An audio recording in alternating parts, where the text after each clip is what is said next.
Okay, this is for Jedi 21. This is a practice routine that Doug Nevins would do with us. Doug Nevins was a former Gatorade Coach of the Year. He also played professionally, so he would do this. He would do this. He would have the same structure of practice every time. And what I started noticing while looking back was that since we knew the general format of practice, we would be able to we kind of looked forward to it since we knew what was going to happen in our mind.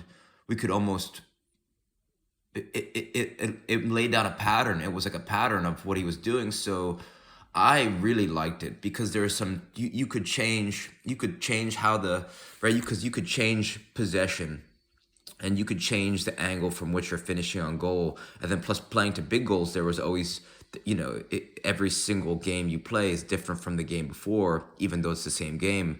So there's variation within the same pattern. So for those reasons, it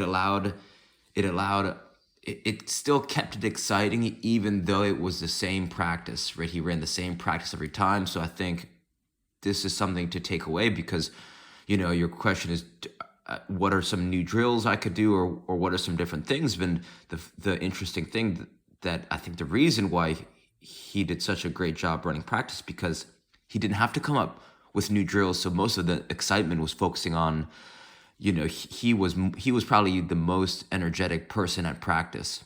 He brought that energy. So kind of let's dive in because I'm rambling. Okay, so warm up, right? Warm up's important. And then he would do oh fuck, I forgot. This is supposed to be crossing. It's finishing on goal, crossing and finishing. Crossing and finishing. Finishing. This is supposed to be right here. Okay, so possession. Possession would be either one of three possession games depending on numbers and depending on the tools he had. So possession was either two-team possession, right? So first person or first team to get 4 points gets goal, or first team to pass five times gets a goal, or whatever number is relevant, right? If it's starting to become too challenging for teams to score points, maybe it's first team to score. You maybe have whatever number in your head, 5 passes, 6 passes, whatever. Then the other possession game it's 3-team possession. So let's say you had 18 players, or let's say you had 21 players. The team would be split up into even numbers, right? So 21 would be seven teams, or 7 players a team, and then this would be ideal in the summer, or if you had 3 sets of pennies, or if it was the summertime, and then you could do maybe shirts and skins, and then one team has pennies, right? 3 teams, monkey in the middle style. That monkey in the middle style was my favorite possession game. And another game that was a lot of fun was possession, but it was through gates. So he'd lay thin cones on the field to make a couple of gates, and then you had to pass through the gate to score a point, and then maybe first team to 10 points wins or something like that. But this was nice because what this forced players to do is recognize pressure, right? So let's say players who had the ball would try to go through one gate, like back and forth over and over and over. The defending team would try to stop the team from scoring points. So what players had to do is recognize the pressure from the defending team and then shift the point of attack to a gate where there's no pressure. And I started realizing that this was excellent for being on the field because you would have to switch the point of attack on the field. So what that possession game is, possession through gates, it really helps teams develop the ability to switch the point of attack and recognize pressure from different teams, right? So those were the 3 different possession games: 2-team possession, 3-team possession, monkey in the middle style, and then possession through gates with 2 teams. Next, you get finishing on goal, and that was broken up into 2 different things. First was Slotsville. So he'd start. All the players would line up with the balls, and then Slotsville was hard low driven balls. A player would start. The whole line would start here, right? And then you would have to run as fast as you can, and then finish on goal. So hard low driven balls, either to the side netting on the left or side netting on the right. Simple. And this was psychologically taxing on the goalkeeper. So he'd tell the goalkeeper, or sometimes we had two goalkeepers, sometimes we had one. So he would tell them to just pop in and out of the goal whenever they wanted to.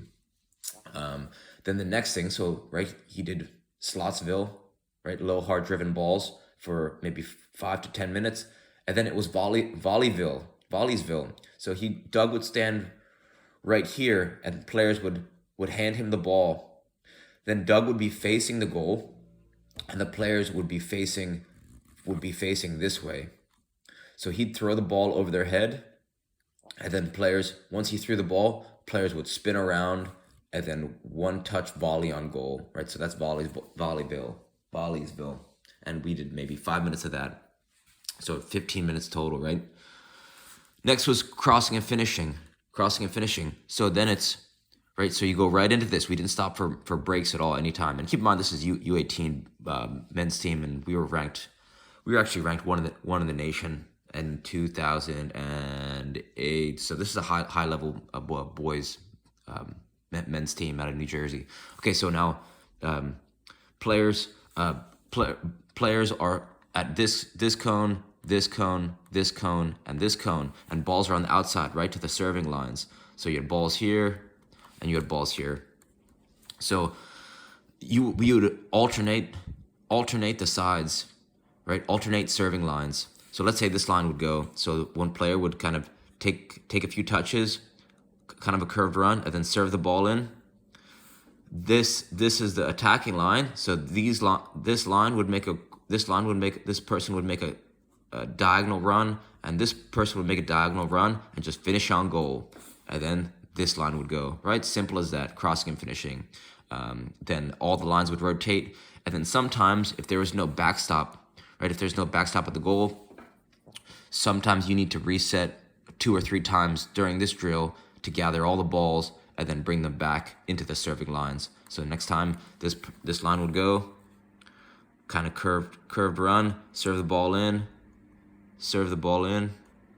and then these two people would make again diagonal runs, crisscrossing runs, finish on goal. And then he never used a whistle, right? That's one thing I noticed. He never used a whistle. So if that's relevant or not. And last thing was playing to goal. And this part, there's a nuance to this that's super important. Not only did he bring the goals in super close, so assume you have at least access to a half a field and some big goals.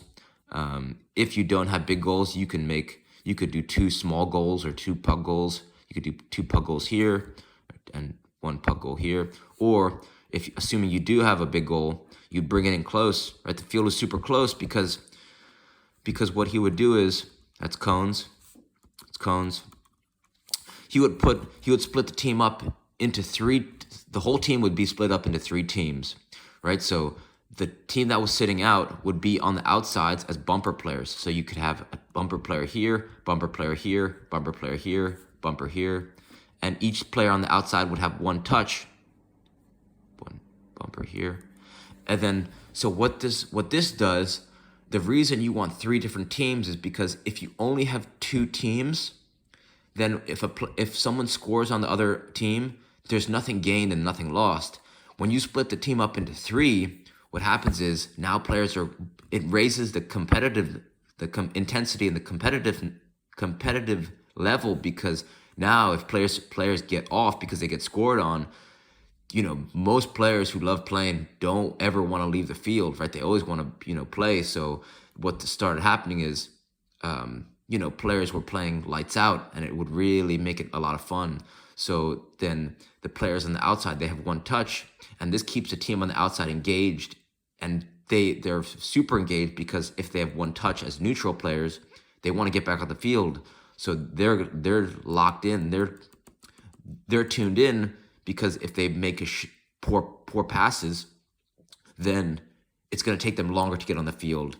So for all those reasons, right, goals would be scored every 2 to 4 minutes because the goals were brought in very close, right? There should be a goal every 2 to 3 to 4 minutes. If not, the goals are too far apart, right? This was a very condensed field, so now you're rapidly transitioning from offense to defense. And if you beat one player in this tight area, you kind of have a free shot on goal. That's why it was so much fun, right? So that would be the last game, or the last exercise. and then we'd just do a simple cool down and stretch. And we did that every practice. That was the same practice. And Doug coached me for maybe 2.5 years, close to 3 years. And he did that same practice every single time for those whole 3 years. And it was awesome because there was nuances, right? You could change you could change a possession game, and you could change your starting point, right? He would go at an angle.